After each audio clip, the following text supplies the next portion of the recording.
Hello, everyone. Victor Simmerall here. We're at the newly renovated Closing Cafe, our Allentown office at First United Land Transfer. Today we have a guest, Jane Amato from People Security Bank and Trust.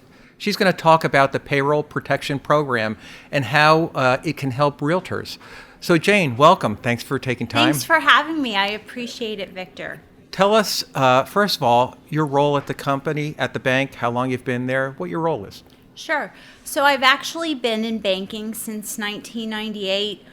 I worked for 3 banks, including large and small, and I'm a commercial lender for People Security. I joined the bank in 2017, and I help small businesses with lines of credit, real estate lending, anything that they would need in regard to banking, deposits, cash management services, anything that they would need for their business. Wonderful. We get a chance to work with Jane often as well with her clients. Jane, the Payroll Protection Program, what is it? How does it affect realtors? So the Payroll Protection Program is part of the CARES Act that was released on March 27th, 2020. And what this is a loan program that is funded by the SBA. It is for self-employed individuals and small business owners. And what it does is it helps them recoup payroll for their employees or for themselves if they're self-employed that they missed out on during the mandated shutdown in 2020. So the government mandated especially restaurants, hotels, and almost every industry to shut down last year. And what the Paycheck Protection Program does is it provides a loan to subsidize payroll for 2.5 months while the shutdown was in place. And these loans are forgivable as long as the business owner or the individual spends them on the approved items that they're allowed to spend the funds on. So that would be 60% payroll expenses or all payroll expenses, but you can also use 40% for rent, mortgage interest, and utilities and other approved items. And if business owners have questions on what they can spend the funds on, it's best to ask their accountant and they'll be able to give them some guidance on their particular situation because every business is different. How does a realtor know if they're eligible for one of those loans? Realtors, for the most part, are eligible because in 2020 they were not able to work and perform services, show homes, and things like that during the mandated shutdown in the second quarter of 2020. So the realtor would just have to have a Schedule C, or if they have a corporation or an LLC, they would have to allow us to look at their business tax returns or Form 941 forms and supporting payroll data. But for the most part, realtors are eligible because they were not able to work last year. How can a realtor determine how much they're eligible for? So that's pretty easy. So they just pull out their 2019 tax return and they look at their Schedule C. They look at their net profit. So for example, let's just say the net profit is $10,000. They would take that $10,000 or the net profit divided by 12 months. That would give you $1,000 in this case. Multiply it by 2.5 times, so that would be 2.5 months of payroll, the time that they were probably not able to work, and then that would give you a PPP loan amount of $2,500. Now, if your net profit exceeds $100,000, you have to scale that back because $100,000 is the most that they can apply for in divided by 12 to be forgiven by the SBA. So if it's more than $100,000, they have to take that $100,000 and divide that by 12 months and multiply by 2.5.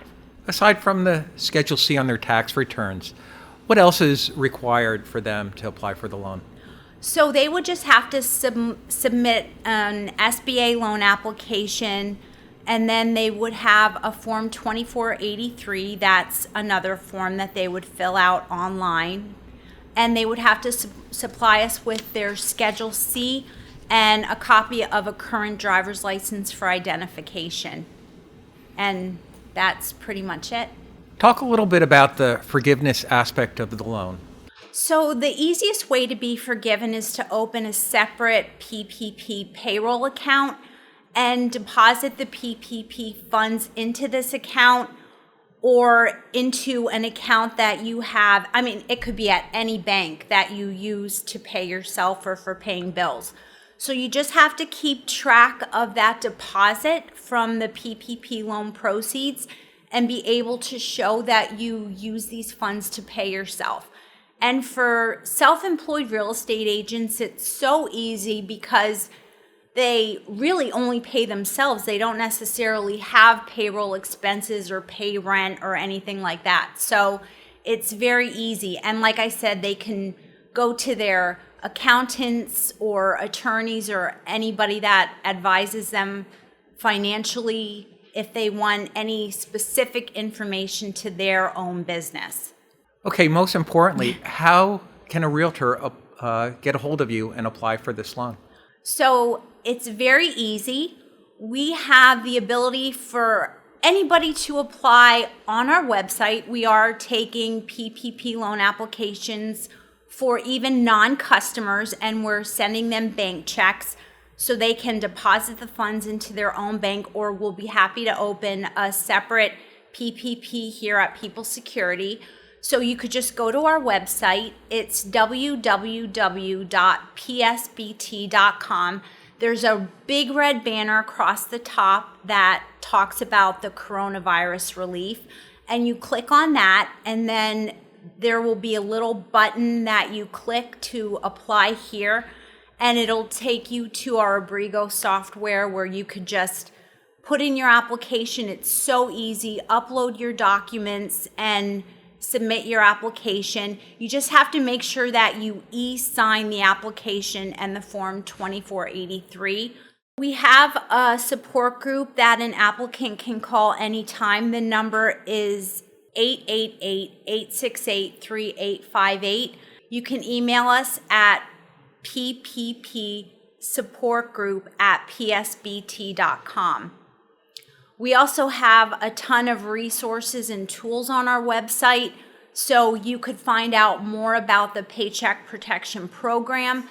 You can find out about forgiveness when you do this PPP. You can apply for forgiveness right on this website. I just want to also mention that when you go onto the website, you can check either draw 1 or draw 2. So for the first draw, if you haven't done this before, you'll just have to supply your Schedule C and your application, driver's license, and apply that way. If it's a second draw, you will have to supply some sort of supporting data showing a 25% loss of revenue.